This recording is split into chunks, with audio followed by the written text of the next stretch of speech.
श्रावण मास मात्यम 9वां अध्याय। हे सनत कुमार, इसके बाद अब मैं शुक्रवार व्रत का आख्यान कहूंगा, जिसे सुनकर मनुष्य संपूर्ण आपदा से मुक्त हो जाता है। लोग इससे संबंधित एक प्राचीन इतिहास का वर्णन करते हैं। पांड्य वंश में उत्पन्न एक सुशील नाम का राजा था। अत्यधिक प्रयत्न करने पर भी उसे पुत्र प्राप्ति नहीं हुई। उसकी सुकेशी नाम की भार्या थी। जब उसे संतान नहीं हुई तो वह बड़ी चिंता में पड़ गई। स्त्री स्वभाव के कारण अति साहस युक्त मन वाली उसने प्रत्येक महीने में वस्त्र के टुकड़ों को अपने उदर पर बांधकर उदर को बड़ा बना लिया और अपनी प्रसूति का अनुकरण करने वाली किसी अन्य गर्भिणी स्त्री को ढूंढने लगी। देव योग से उसके पुरोहित की पत्नी गर्भिणी थी। तब कपट करने वाली राजा की पत्नी ने किसी प्रसव कराने वाली को इस कार्य में लगा दिया और उसे एकांत में बहुत सा धन देकर वह रानी चली गई। उसके बाद रानी को गर्भिणी जानकर राजा ने उसका पुंसवन और अनवलोभन संस्कार किया। 8वां महीना होने पर सीमंत नयन संस्कार के समय राजा अत्यंत हर्षित हुआ। इसके बाद उस पुरोहित की पत्नी का प्रसव काल सुनकर वह रानी भी उसी के समान प्रसव संबंधित चेष्टाएं करने लगी। पुरोहित की पत्नी चूंकि पहली बार गर्भवती थी, अतः प्रसूति कार्य के लिए वह अनभिज्ञ थी और केवल प्रसव कराने वाली दाई के कहने में स्थित थी। तब उस दाई ने पुरोहित पत्नी के साथ छल करते हुए उसके नेत्रों पर पट्टी बांध दी। प्रसव के समय उसे पैदा हुए पुत्र को किसी के हाथ से रानी के पास पहुंचा दिया। इस बात की कोई जानकारी किसी को नहीं लगी। उसके बाद रानी ने उस पुत्र को लेकर घोषित कर दिया कि मुझे पुत्र रत्न की प्राप्ति हुई। इन सब के बाद दाई ने पुरोहित की पत्नी की आंखों की पट्टी खोल दी, अपने साथ मांस का एक पिंड लाई थी, उसे दिखा दिया और फिर उसके सामने आश्चर्य तथा दुख प्रकट करने लगी कि यह कैसा अनिष्ट हो गया और कहने लगी, अपने पुरोहित पति से इसकी शांति जरूर करवा लेना। कहने लगी, संतान नहीं हुई कोई बात नहीं, पर तुम जीवित हो ये अच्छी बात है। इस पर पुरोहित की पत्नी को अपने प्रसव के स्पष्ट चिंतन से बहुत संदेह हुआ। ईश्वर बोले, राजा ने पुत्र जन्म का समाचार सुन जातकर्म संस्कार करवाया, ब्राह्मणों को हाथी घोड़े तथा रथ आदि प्रदान किए। राजा ने कारागार में पड़े सभी कैदियों को मुक्त करा दिया। उसके बाद राजा ने सूतक के अंत में नाम कर्म तथा अन्य सभी संस्कार किए। उन्होंने पुत्र का नाम प्रियव्रत रखा।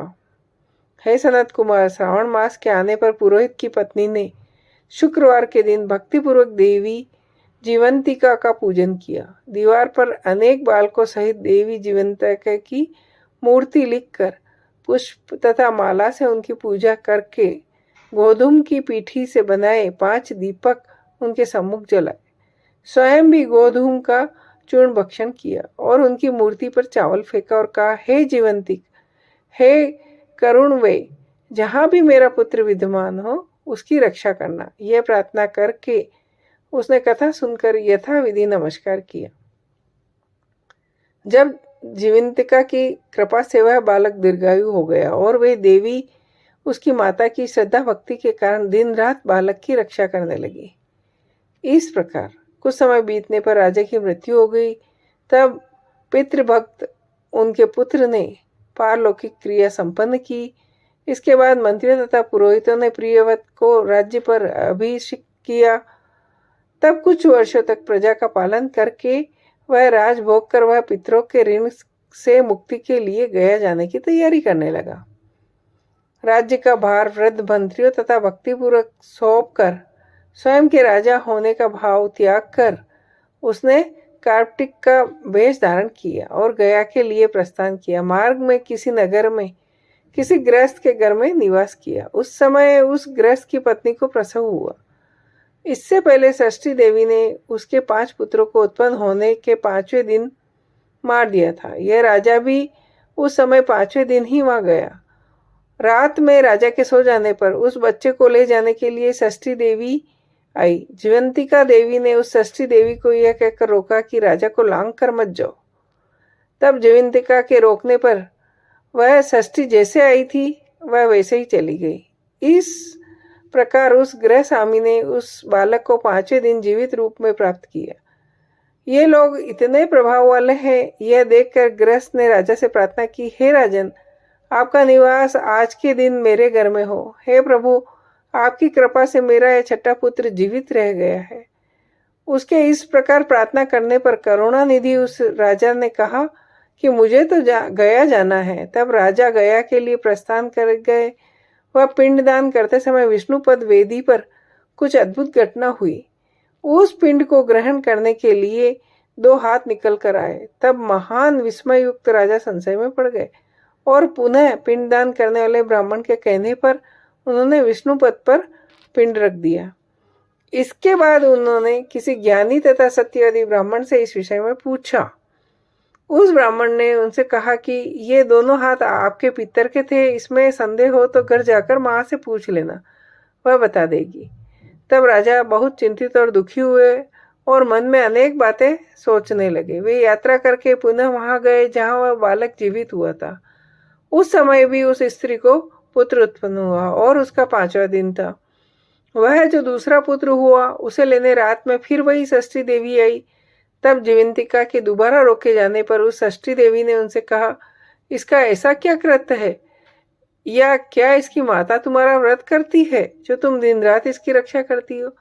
तब षष्ठी का वचन सुनकर जीवंतिका ने धीरे से मुस्कुरा कर इसका सारा कारण बताया। उस समय राजा शयन का बहाना बनाकर वास्तविकता जानने के लिए जाग रहा था। अतः उन्होंने जीवंतिका और षष्ठी दोनों की बातें सुन ली।